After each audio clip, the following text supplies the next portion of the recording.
Okay, so welcome everybody. Thanks for joining us on geNEOusChats, and we're live today with Filip Kachnic, who, thank you very much, Filip, for making the time to be with us today.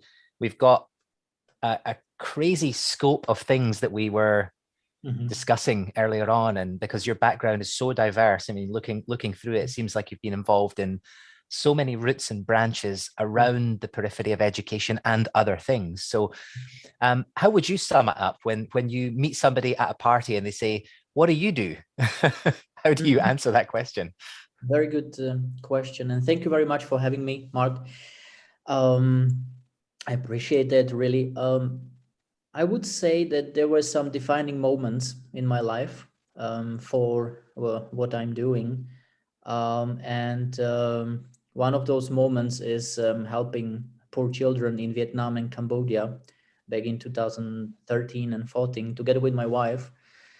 And, to see faces of little human beings, which we call children, to see them live and to see them smile and cry really changes you. So we were actually biking.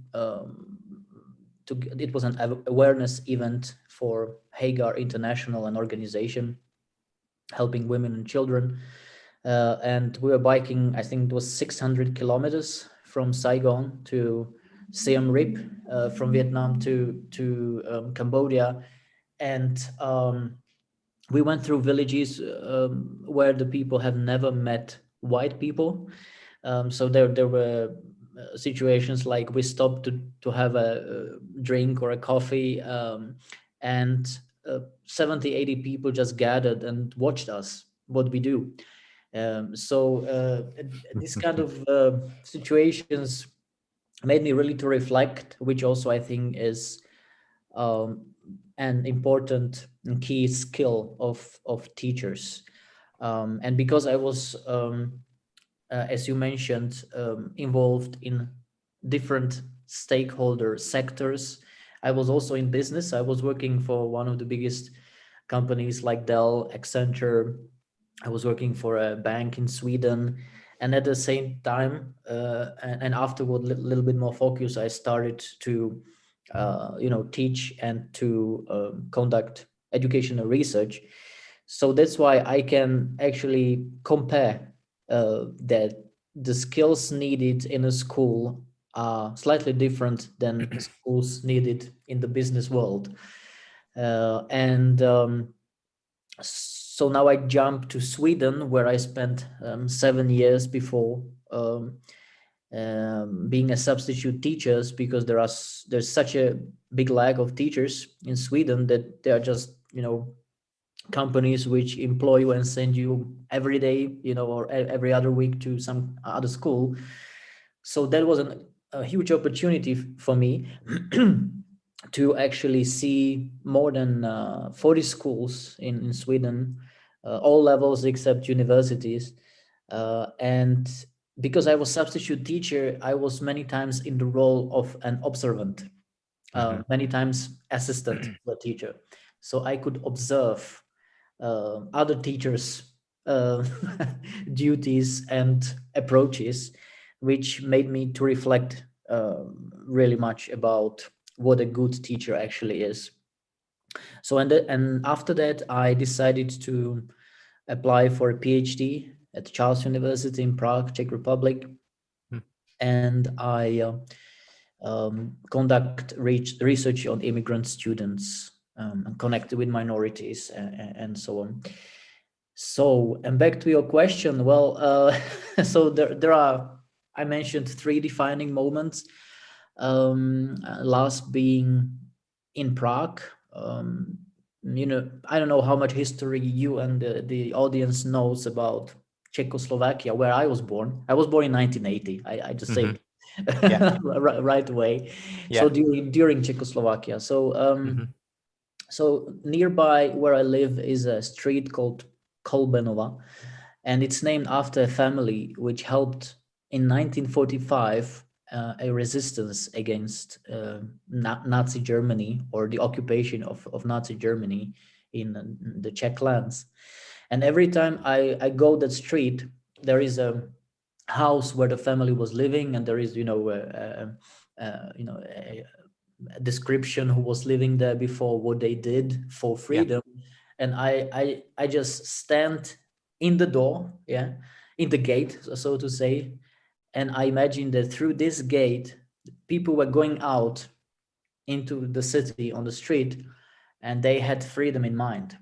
So sometimes when I go there, I just stand there in the gate, so to say, through which they were going out, and I'm thinking, what am I trying to achieve today? So that makes me reflect, and defining moments like did made me very curious to know, all the stakeholders involved in education and connected to education. And that's why you said that my background seems to be so diverse. But it's not that I don't know what I'm doing, so I try to go from one thing to another.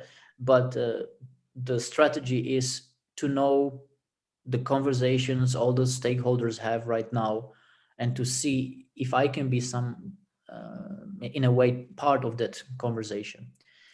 Uh-huh. So This is lifelong learning embodied. I mean, there is a sense that, we all, there's a lot of discussion, of course, about lifelong and life-wide learning, and that trying to help equip learners with the skills to not be dependent on other, they can depend on themselves to learn and adapt as events coalesce around them. But it's interesting then that it's almost a contradiction that we expect, in a way, people to kind of sum up their lives in neat little granules in that sense, because if we truly are lifelong learners, we'll never be one thing or another. There's multifaceted aspects of our personalities and interests, and I find myself very much similar to you. We have various similarities as well. I was a teacher in Sweden for 5 years in a high school as well, and I loved listening to you describe it as from the point of view of the teaching assistant.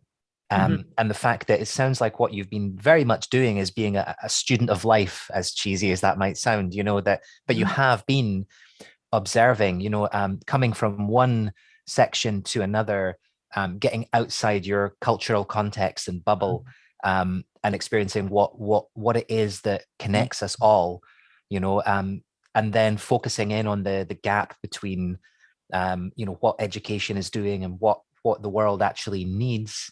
And deciding to dedicate yourself to that. And I love the fact that as well in Prague, is this in Malastrana, by the way, the street? I think I remember the street. I don't know which district actually, but it's Prague 9. Okay. So you've got this point in Prague that helps keep you grounded and reminds you of the value of life, and sort of refocuses you. So whenever you need to come back to your sense of purpose, you've got that, and you've created all of this independently. To me, this is exactly what lifelong learning is. And there was one initiative recently that I really enjoyed, which was it resurfaces now and again. It's called No Wrong Path, and it's basically they try and find people like me and you who have got these very weird circuitous routes through life, meandering through different things that, to the traditional, skip back a couple of generations, might seem a little wayward, might seem a little strange and untested, from people who, went to one job, learned a skill, stuck at one company, stayed in one place, used it as a base maybe to travel, but had that anchor. And that kind of sense that is the ideal in our society and in our life, that's, that paths are linear, and that you have to, it's like a computer game. You succeed in one stage and you graduate to the next. And it's very much like that. Is just, it causes a lot of anxiety for people that think that that's the norm. And they look at themselves and think, God, I've failed my school exams. I am a failure. I will not get onto this next stage. And so this No Wrong Path initiative was finding people like ourselves and so many others, to go onto social media and describe, as you've done, the pathways that we took through life, to communicate the idea to younger people that, hey, you'll get where you're going. just open your mind, open your heart a little bit to the experiences of life. Be a listener, be a student, be empathetic, learn as much as you can, get outside your context, challenge yourself, grow, and you will organically find your sense of purpose. I feel very strongly about that. I agree. And the last thing you mentioned was instrumental for me, and then it's leaving my context, cultural context.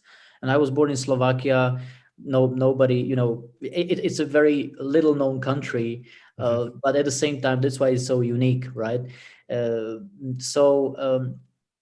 When I moved to Sweden from Slovakia, and this journey kind of started, I would say, because before that, I was just it's a bubble, it's a bubble, and to burst that bubble, it's important, like you said, to be open-minded, but then also to have the boldness to be not liked by people. But I realized that when I moved to Sweden, I realized I have the same talents, speaking about that they can be developed, but I realized, well, I liked languages before. So now my body is in Sweden, but I like languages anyway. So I can learn this language of this country. So when I came back and kind of reported about my experiences to my family or others, I would say, I'm just continuing to grow my language skills, and it's amazing opportunity to be in another country. But so I was not thinking like, no, this is Sweden, I don't speak the language, I cannot be here. But I was thinking, I have learned German before. I made my master in German language and literature in Slovakia. I'm like, if I we're basically, we have a very similar path. I mean, I have a degree in German literature, and because of that, I found Swedish much easier to learn. But of course, I have the English background as well, and Swedish is like a strange hybrid of German and English, so it seemed very direct to learn. It's quite amazing the similarities I'm listening to here. Yeah, and I use much of my knowledge of German actually to make a build up with Swedish. So that really helped me to build up easier than if I would go from Slovak to Swedish, of course. Yeah. Well, this is interesting because, I mean, this is a sort of segue into the education thing, because if you look at both of these processes, now the time you were in Sweden, there are people that may look at events like this and, for example, your time in Cambodia or whatever, and put it in the box of, like in British English, you would call it a jolly. It's just a holiday for fun. You've got these terms like gap year, these terms that come with baggage that suggest that it's almost time out from the world, whereas it's this very narrow definition of learning can only take place in formal environments, which of course is ridiculous. And I think that part of the failures of our current education system, traditionally speaking, are that we frame learning so narrowly that I worked in a business school in Spain for many years, and I was unpopular with some of the parents because I was encouraging my students who were finishing their degrees to say, hey, go and you keep talking about this country or that country, you keep talking about Japan, go to Tokyo, get under the skin of the city, lose yourself in it for a few months and see what happens, and they're saying, but my parents are saying I've got to go straight to get a job, and they've paid all this money for the degree and they feel the pressure. And it's like, so there's a sense that anything outside that formal environment is not learning, is not progression. Whereas, what you've just said is, I mean, you were building your language skills. You're building your intercultural awareness. You're building your self-reliance. You're building all of these things that the world actually needs, but yet it's commonly categorized as, to be blunt, away, when you should be being more productive in the industrial economy sense of thinking.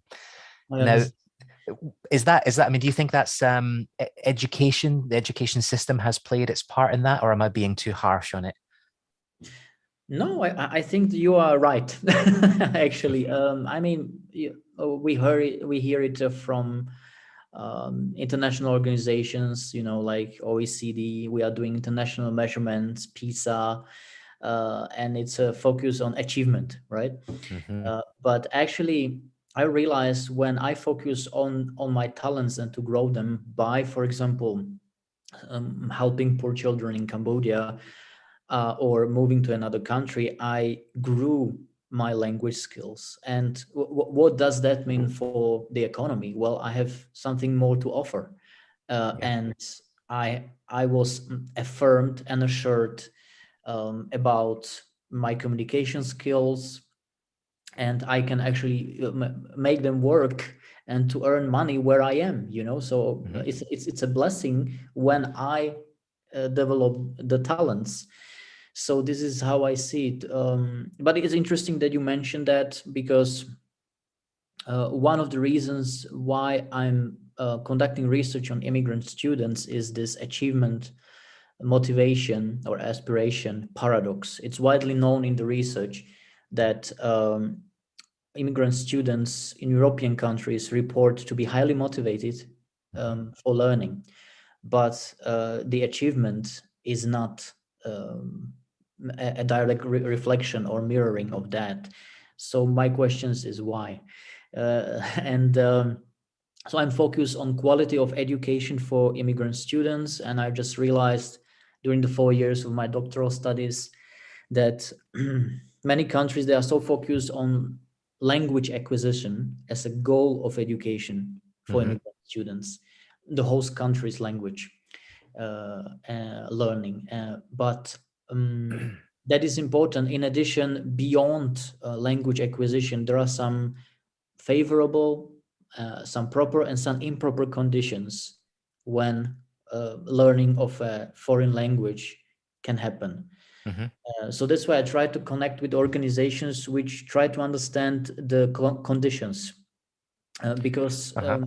as you know, in UK also, I mean, there is a focus on language acquisition for immigrant students, but we know from research that the teacher-student relationship is a key uh, Yeah. Yeah. for uh, development of language. Yeah, So are you please. looking at, for example, integrative motivation of the motivation for language learning? The old, I think it comes back to Gardner in the late 1940s or early 50s, Mhm. the studies from of language acquisition in, I think it was in Quebec City, Mhm. where they looked at the, the melting pot of languages there between the English and the French, and the strong sense of integrative motivation to learn one or the other languages because you wanted to, that culture was attractive and appealing to you and you felt like you wanted to belong to it, was one of the strongest forms of motivation to acquire the language. That was the conclusion of that study. I mean, has that come into your research in terms of, for example, you talk about, the way that the language acquisition is approached? I mean, is it approached from a purely linguistic way, with a kind of almost a supposition that you need to learn to be a productive part of the economy, rather than concentrating on, hey, let's share what's interesting about this culture to help you form a deeper, more personal sense of motivation to actually be part of this language, because we can't separate language and culture. Is that No. part of the lines of your inquiry, or? Very interesting point. Um, how I approached this has to do with a little bit with the history of the country where I'm based, Czech Republic and Czechoslovakia before, because the remnants of socialism/communism are memorizing, uh, Okay. and that is Okay. learning. Yeah. Yeah, that is learn. So, Uh-huh. so there are many innovative approaches which actually on state level they are aware of this, and they intentionally speak about the importance of creating a meaningful relationship with children as a framework for any learning. Mm-hmm. So I'm really focused on review studies like Crane and co-authors, maybe somebody in the audience is familiar with them, but it's a clear connection between the teacher-student relationship and academic achievement. If we want to achieve academic achievement, yes, but let's give those children then the right conditions, right? Yeah. And what I'm actually coming to see, or what is revealed, is that some teachers are more proper for teaching immigrant students than others, and some not. Unfortunately, some are also no career teachers, but it's in every profession, in every sector. But when it comes to immigrant students, even from the Czech schools, when there are 5 immigrant students in the whole school with 300 to 500 pupils, these immigrant students, they are a test, so to say. They are a challenge for the profession, because communication needs to be upgraded. If you cannot communicate with them verbally, you need to communicate with them non-verbally.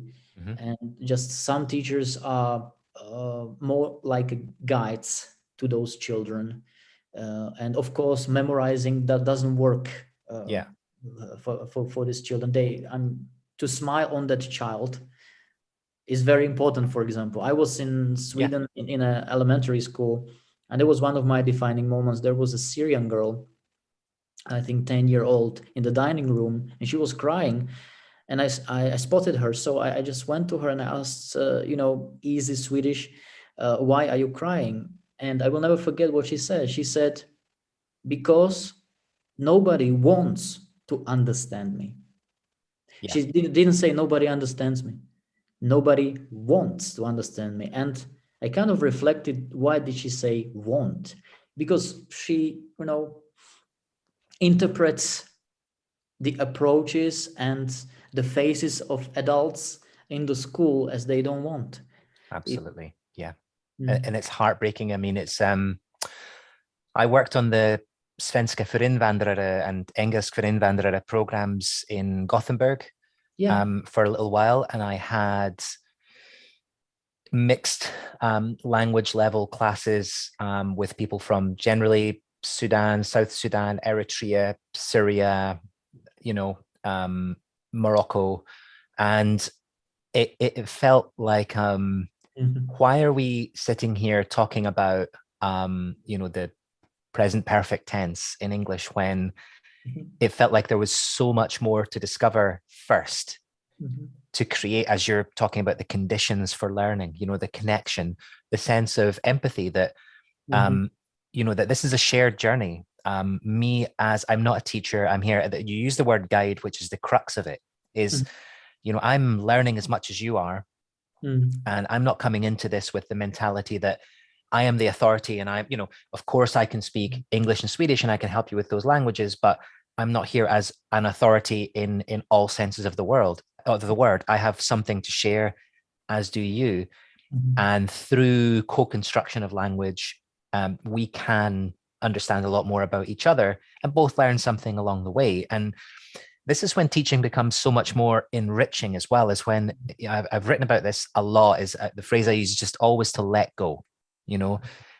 You've used the word memorization, which sounds several steps back in behaviorist methodology, and it's scary that it's still prevalent. But interestingly, and this is what I've heard again and again, you said that there's a gap between what people are doing and what they know. Now, last week, I spoke to the founder of an organization called Learning Futures. Her name's Jennifer Groff. And she had a phrase that resonates with me still, which was, in education, we don't have a knowledge gap, we have a fear gap.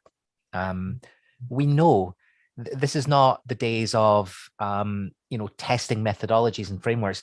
There's mountains of evidence to say that we know what works in learning, where learners are in charge and in control. When we focus on not just diversity, but inclusion, when we focus on, person-centered approaches, when we focus on empathy, when we have learner-directed education, we help them to develop a sense of agency and we guide, but they find their way forward. They play, experiment, fail forward, we remove the rigid structures around them, and we don't think that learning only happens in the classroom is a huge failing, you know. So we know all of this stuff, but you still walk into some classrooms and the teacher is at the center, you know, pointing at the blackboard, chain drilling pronunciation or whatever it happens to be in whichever modality it happens to be. And why do you think this is happening? Why do you think that we're not able to catch up the practice with the theory, or the evidence, I should say? Yeah, I think maybe one of the answers is that we should be really focused on the effectivity of what is done in the education sector. And you notice also that innovation is the master, so to say. If we just can say it's innovative, then it's easier to be accepted and approved. But well, yeah, we need innovation, but let us then check if the new method has been effective for what we are trying to achieve. And setting goals is really important. I'm really a fan of setting goals because then I know if I have achieved it or not. If I don't do that, then I don't know if I have achieved that goal.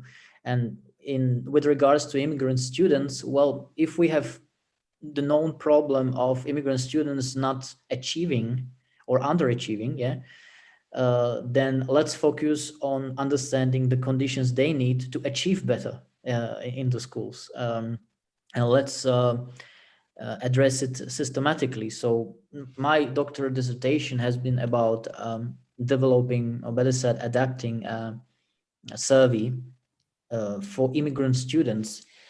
And that survey was created at Utah University, and I'm cross-culturally and linguistically adapting to Czech Republic. And it's just 22 items, but well, I needed to conduct focus groups with immigrant students to understand how they react. And I'm just reminded about a funny story. One of my colleagues, teacher colleagues, her first lesson with immigrant students was it was a biology lesson, and she wanted to explain to them the vocabulary regarding skeleton, human skeleton. So she said that I stood up and in the front, I turned to them and I said, I pointed my hand on there was a picture of skeleton. This is skeleton. And some of the immigrant student raised hand and asked, what means this? Yeah. Yeah.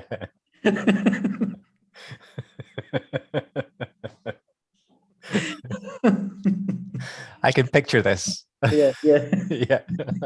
So and it's actually so funny at the same time serious, because it just reveals that it's so much into teaching children, and that we need to understand where they are. We need to understand them. Yeah, To help absolutely. them. Absolutely. And I mean, imagine that had that discussion occurred from, for example, a child had fallen and hit their knee or something like that, and you know, there's an opportunity to kind of actually, you know, you connect that to say, hey, let's look at the knee. Here's the knee here on this diagram. This is what's inside here, and can you feel that? And you know, there are ways into so many things that are so much stronger if they come from the learner. You know, when the learner has expressed a desire to know something, to fill in a gap in their knowledge, or to connect to something else and form their mental models that help them understand the world, so much stronger. But yet there's so much of this discrete item teaching that today, for no other reason than this is the page in the book, we're going to look at skeleton, and there's no context and there's no setup and there's no, you know, it's just, it's the phrase I think I hate the most in education is covering content. We have to cover it for the exam, or all of this kind of externally imposed structures. It horrifies me that this is where we are, especially, and it, you know, it wouldn't be so bad if we didn't actually know that there was better out there. You're very much involved in technology as well. And I wonder, do you think that in any sense technology is able to help us democratize learning to some extent? We do need to shift the center of gravity in education away from the instructor and all these kind of words that we're using. Do you think that technology can help to democratize that? And if so, how? Or are there challenges we need to overcome? So I've been recently involved with a London-based company called Illuminate Me and Stephen Kane, and he's an enthusiast and innovator. Just these people. I think you can be one of them.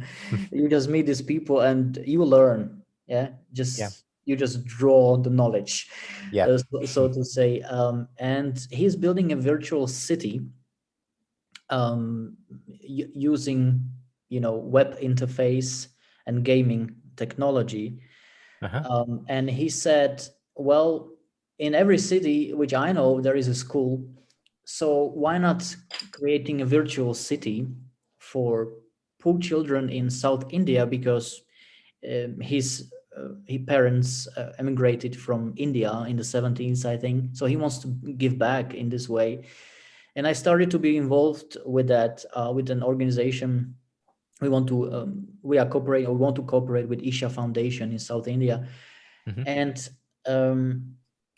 we are trying to address the low level of school readiness in India. And you'll be surprised that actually both public and private schools have this issue in India. So we're thinking, how shall we increase school readiness of those children using a virtual school? And well, we need to work on that a little bit more, but the first draft, so to say, is that we want to use the local games they are playing and replicate them into this environment, to make school institution appealing for them. And we are counting maybe their parents have not attended school before. So actually I came across this idea, well, actually I have to make the school building appealing for them, and also the teachers, because maybe they have never met teachers and their parents have never met teachers, but they want something better for the children. So we want to make kind of a district where they can play the games they know on the street, like every country has, and every childhood has these memories. Then we want to conduct interviews with teachers and children virtually and replicate those games to make it appealing. And then we want to give them opportunity to draw their dream school, maybe 10 or 15 children. And then we will design it, because you are unlimited. It's a virtual environment, right? So you will design it as some kind of mix of what they have dreamed about, and because we want them to help to get out of poverty, there will be classes in the school, and there will be teachers who will encourage them to discover. It's a interface where you can walk virtually. So we want to encourage them on the discovery journey of the world, and by that increase resilience of children. That is a research done with children, but to be resilient, I think, is a key for every pupil in UK, in Czech Republic, or in India. And I think you have mentioned it also before, also with Alejandra. I have watched one of the previous streamings, the purpose of human being and education. But we want to help them to discover the world and give them various styles of prompting to address various talents in those children, and help them to reflect upon it. And when they reflect upon it, they are aware of it. So they become aware of what they have achieved already. It's still under construction, but this is the first idea. I mean, there we go. I mean, there's so much going on there. I mean, the concept of visualization, very important for children, and you know, to present the concept of school as something which will support you rather than, you know, threaten you or intimidate you, is so important, because as you say, you know, there's generational inequalities that need to be considered here. And it may be that their experience of school comes second or third hand from somebody who attended some time ago, when, you know, hopefully school has changed since then, and you've got all these preconceptions going up. You know, for many of us, I mean, I was born a few years before you, and I mean, I think we may have similar experiences in that, you know, the idea of going up to high school, for example, was quite scary. It was like this, there was no steps in the middle, there was no intermediary. It was just suddenly the world changes and all of that. It can be intimidating, and you can lose yourself and take years to rediscover yourself and all of that. So anything you can do to, you know, for example, you're talking about creating conditions whereby through your prompting that learners can actually develop the very important skill of self-reflection. You know, because too much of education traditionally doesn't make time for what do you think? And I mean, beyond the superficial attempt at engagement, is no, really, what do you think? Because it's you that matters here, you know.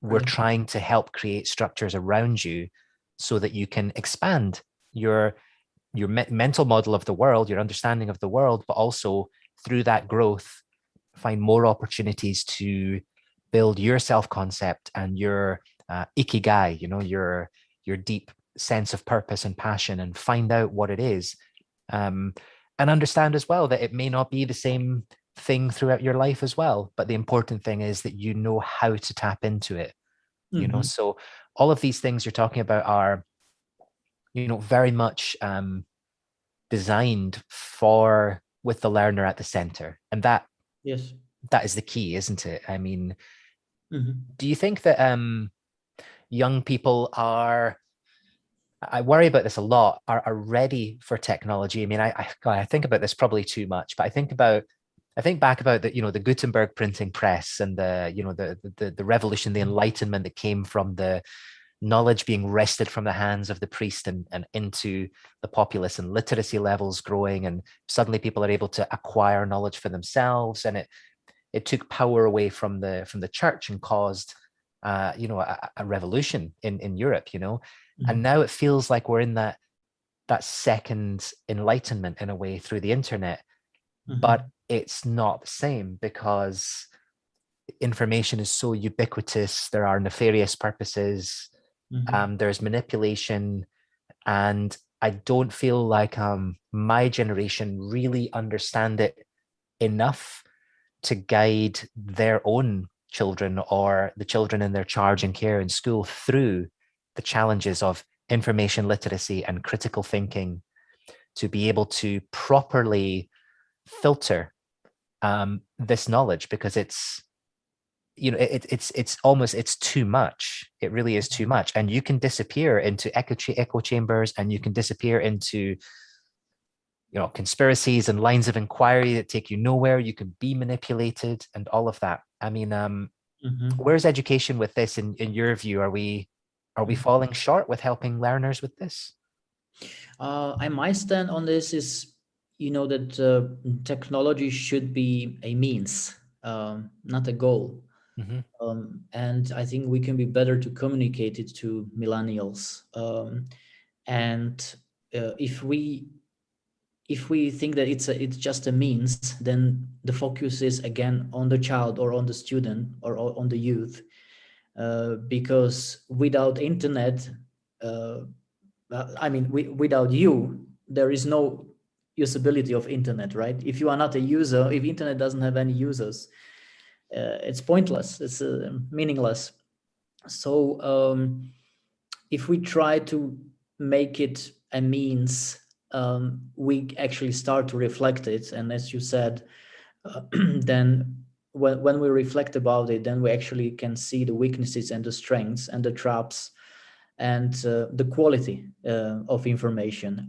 So I think that is actually a danger that, for young people, which is kind of prevalent. I would say that just put it on the internet and then it has some value, right? Yeah. And it's not This is the about problem. quality. It's not about Mhm. how truthful it is.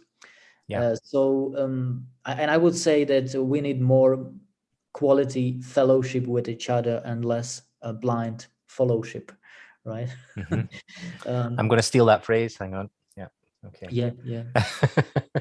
I like that. So that is my stand on this. And I mean, technology is amazing opportunity, but like everything people have invented can be used and misused, right? Mhm. So what we actually need to address more, I think, is the quality and the sources and algorithms, right? Mhm. Mhm. And speaking about it and be bold to speak about it. Yeah. And yeah. I like what the Finns are doing with this, Mhm. that they've had this understanding for a while that there are external forces, shall we say, trying to undermine their democracy through manipulation of information in Finland to destabilize the society there, has been recognized by the country. And they are now, through a massive scale program, which typical Finland has actually been done extremely effectively. They are now the most digitally literate nation, and I should say information literate nation in the world. Mhm. Almost all citizens have access to programs that help them understand how to recognize bias, how to question sources, how to question information, how to conduct basic research, as well, and how to question content, which to me, we talk about things like 21st century skills and all of that, this kind of critical thinking and evaluative skills. It seems like to me this should be a foundational part of education in society, and I mean for everybody. Mhm. If we are to properly, because as you say, it's a means. It's not like a technology is a constant threat. It's about clearing away the threats so that we can fully take advantage of the opportunities. Yeah. Um, do you think that's something that we'll ever see? Do you think we'll ever see this being as important as English and maths or whatever in schools? Hmm. Yeah, I think, yeah, it depends on how honest we are about it. Um, I would say, uh, I mean, take for example Google, right? I mean, it's spreading around the internet that actually when you write some phrases, you know what kind of results you will get on the first page, right? Mhm. So, and I don't want to know the world as people think I should know it. I Right. want to know the real world. I want to be able to make my own mind. And to do so, I need to check the sources of information. I don't want to realize after 10, 15 years when I will be retired that actually the world I was living in was prescribed, right? Yes. Yeah. And it's actually not the true world.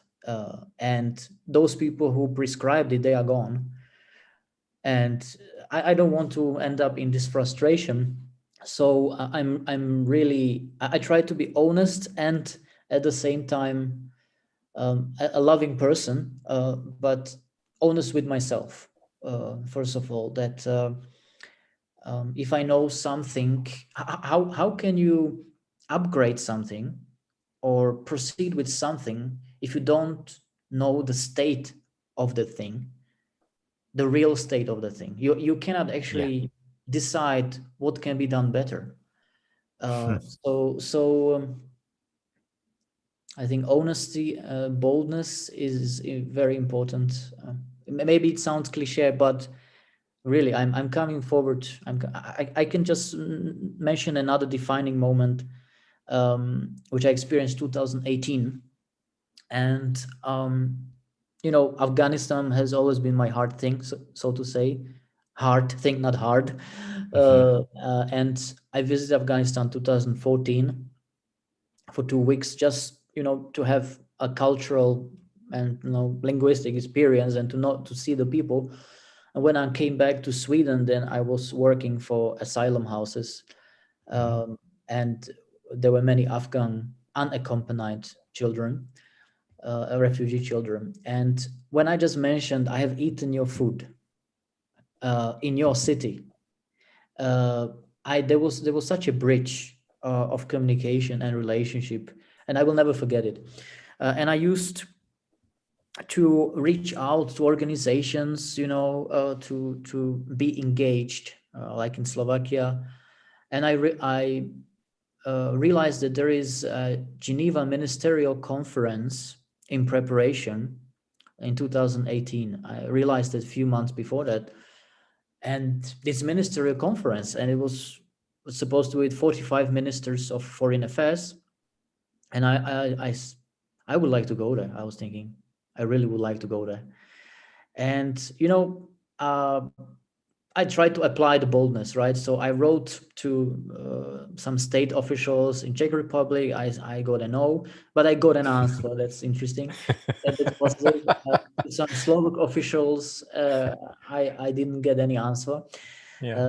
And then I wrote, well, the only option which was left was to write to the Afghan government and to the organizers of the conference. So I described that, I'm engaged, and I really would like to know the situation in Afghanistan, and to be part of solutions for the country. And they said that I should write an essay where I motivate my visit or my attendance. And after some weeks, I said, okay, yes, we will not finance it, of course, but you are invited from the academic sector. So I went there, and it was amazing. I was speaking to many politicians and people, and there was a side event on education in Afghanistan. Normally there are side events. And I went there mainly because of that side event on education, right? So, I got the number of the room, and it was a nice, palace in Geneva, and I went to the room, high ceilings, very nice, decorated, and I'm sitting there. And it's 5 minutes before the meeting. It's 1 minute before the meeting, and the meeting started. There was nobody coming to that meeting. The side event on education, there were hundreds of people. I'm sitting there. I just took a picture of the empty room, and not being critical of or frustrating. I just realized there is no vacuum, so to say, in education. We need to fill it. We need to we need to organize things. We need to be proactive. So I actually realized there's nobody attended that meeting. Yeah. And I went outside of the room, and there were some people watching me and seeing my face. They saw my face that I'm kind of frustrated, and they asked what happened. I said, there's nobody who's attending this meeting on education in Afghanistan. And there were actually two Afghan business women who said, oh yeah, we want to attend. So actually I sat myself with those two Afghan women, and we were speaking about the future of education. So it was a reality check for me, that we need to pressure, and we need to make things happen, because otherwise they will not happen. And I fully understand, I'm not critical of the Afghan government, because what I heard there, the presentations from the ministers, I have not heard such an motivation, or I have never heard politicians be so proactive and engaged as I heard there. Right. And many times they risk their life just to go to their jobs. And there was clear to me that these people, they were really influential and examples for me. And we need to hear those voices. And it's like exactly like you say, that you don't want to see the world as it's prescribed to you, as it's presented to you. Yeah.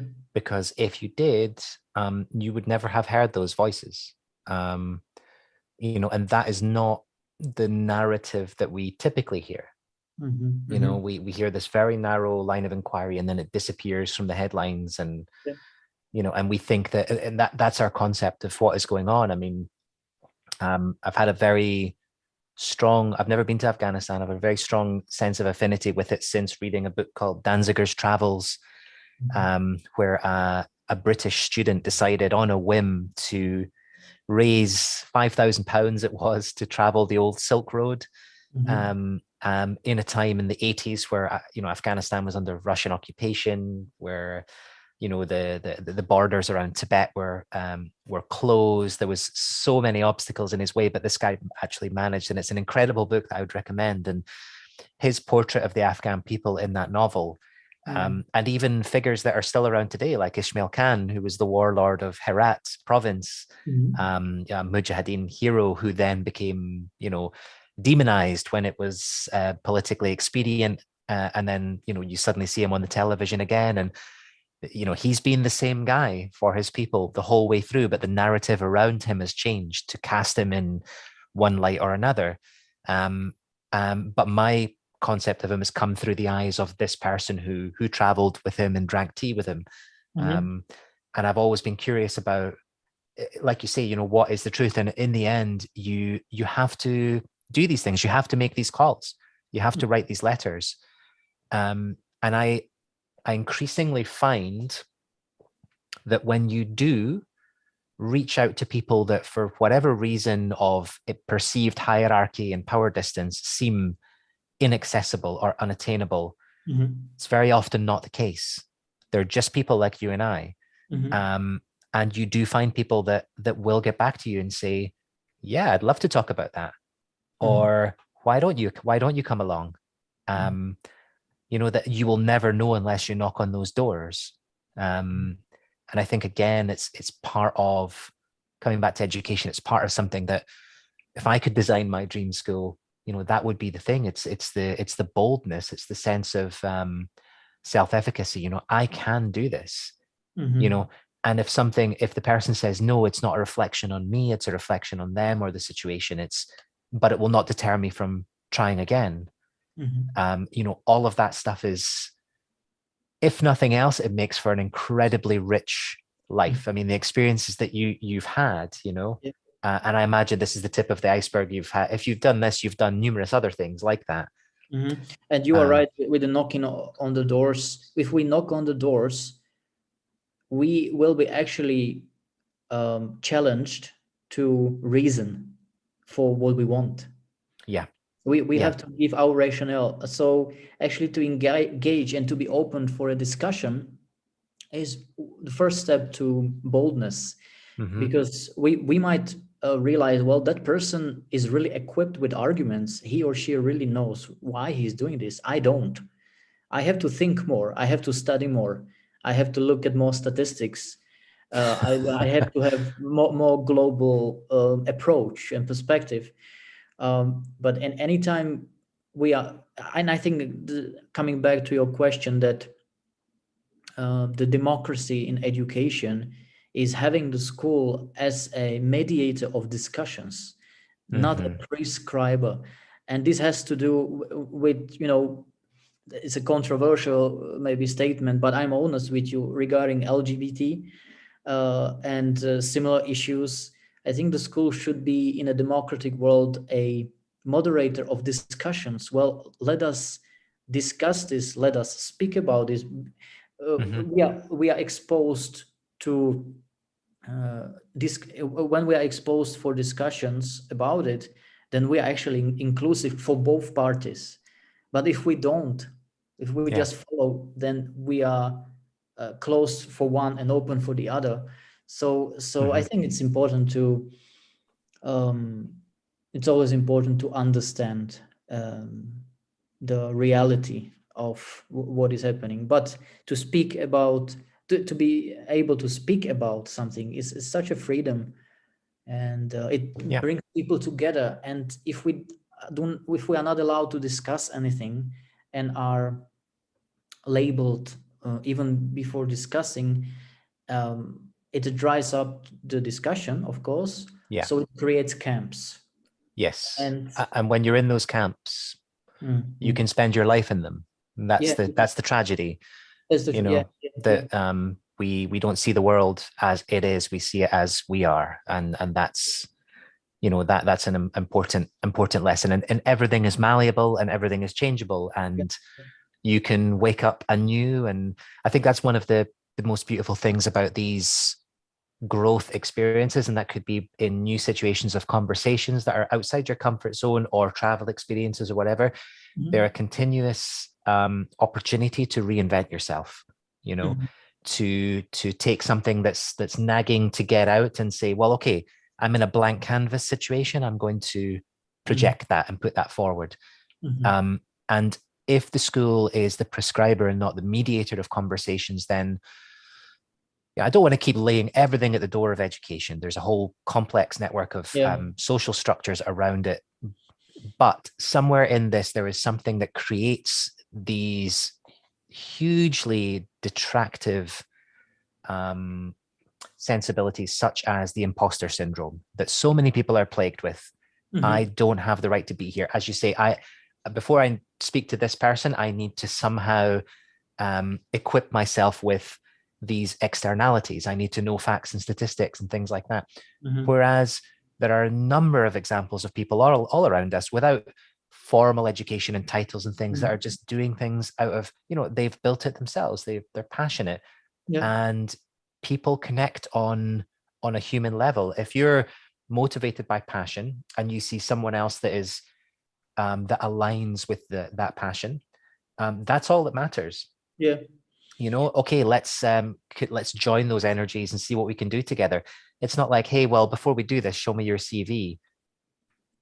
All the rest is learnable. The important thing is that sense of purpose and self-awareness, and the ability to find your own way forward.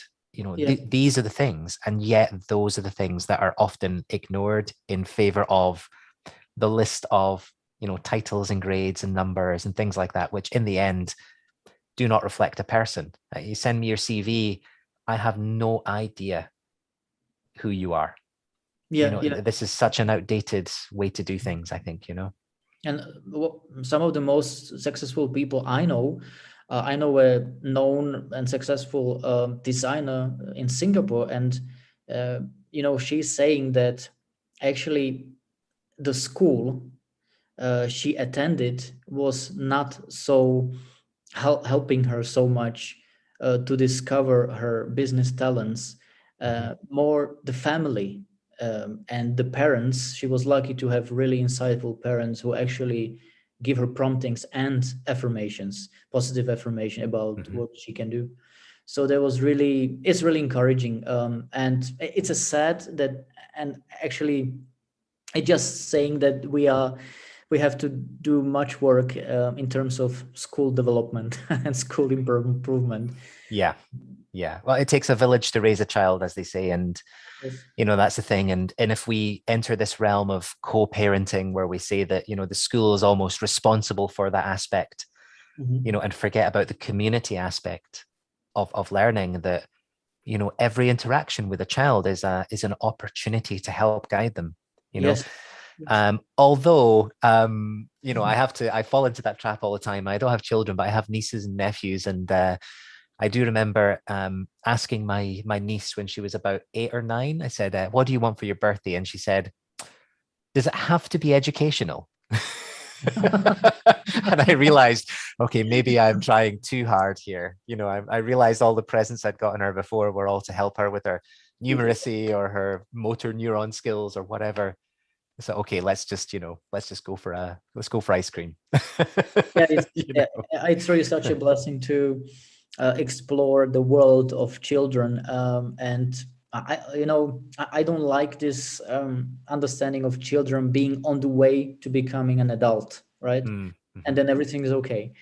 I think that children should be really in the forefront, because they challenge us with innovation.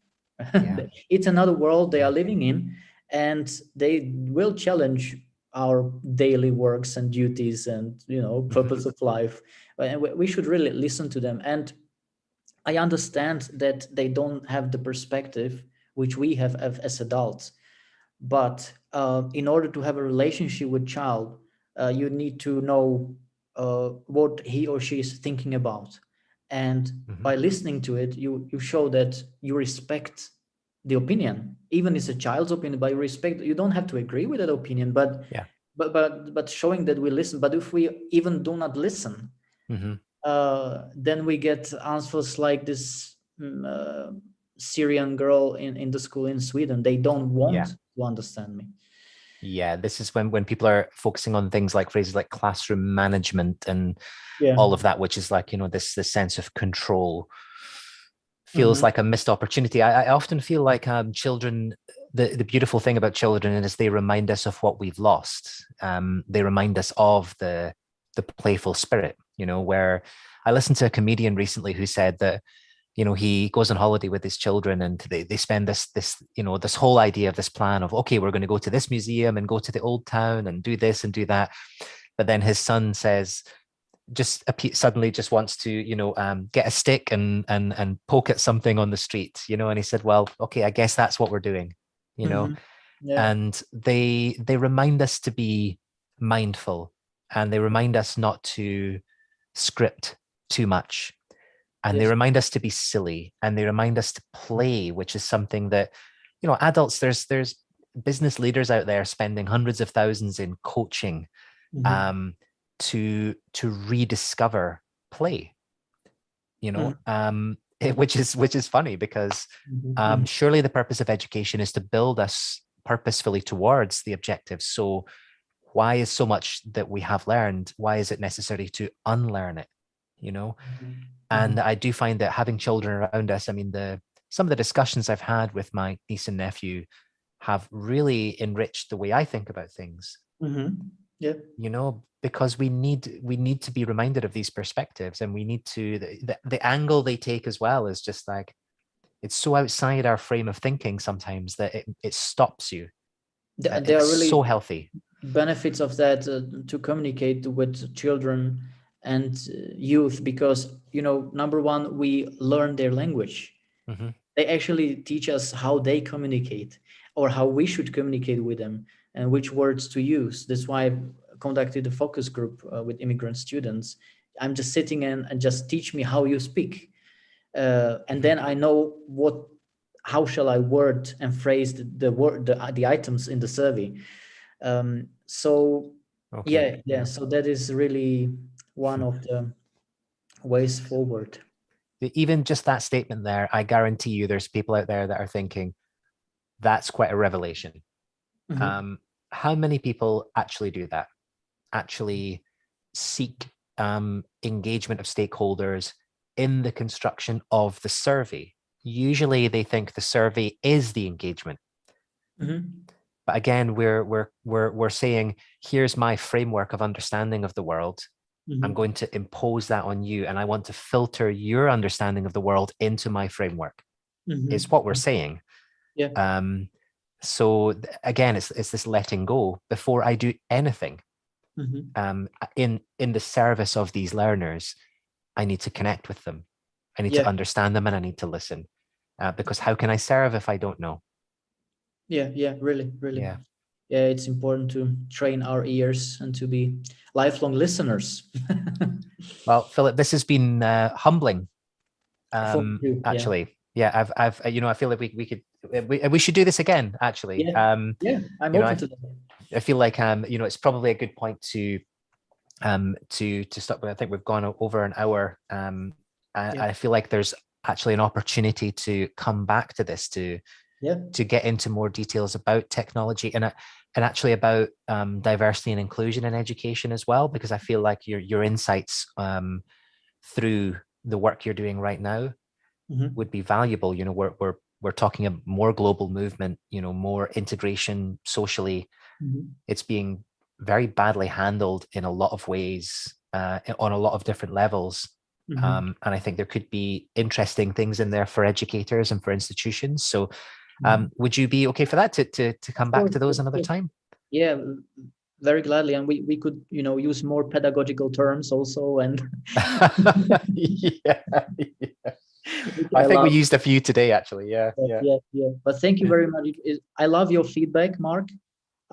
It's very rare I get such an insightful feedback from somebody. I mean, I really see that you are trained in reflective practice also, and you live it.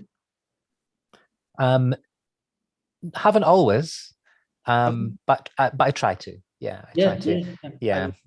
I've actually been doing there's a course called A Year of Journaling to Uncover the Authentic Self. And it's fantastic. And it's just every week I'm sent a prompt with some points to write about that I realized. It took me a long time to realize that, journaling, which, is absolutely fantastic, it's still almost producing an echo chamber. And the external prompts, as you've mentioned several times today, can really be the things that open up and reframe the way we look at things. You're asked questions you would never ask yourself. And that's been such an amazing experience as well. I can send you the link to it as well. It's really great. Yeah. Really. Yeah, journaling is so very important, I think, for teachers. But let's speak about it another time. Absolutely, absolutely. Filip, thank you so much. I've thoroughly enjoyed it, and I think the listeners will have as well. I'll send you the link to this as well, so that you can share it with other people and let them dig into it as well. And we'll upload it in an audio format on Spotify as well, so that people who are trying to listen while making their dinner don't have to burn the soup and they can just listen. So thank you so much, and looking forward to our next chat. Thank you, Mark. It was my pleasure. Okay, take care, Filip. Thank you. Bye.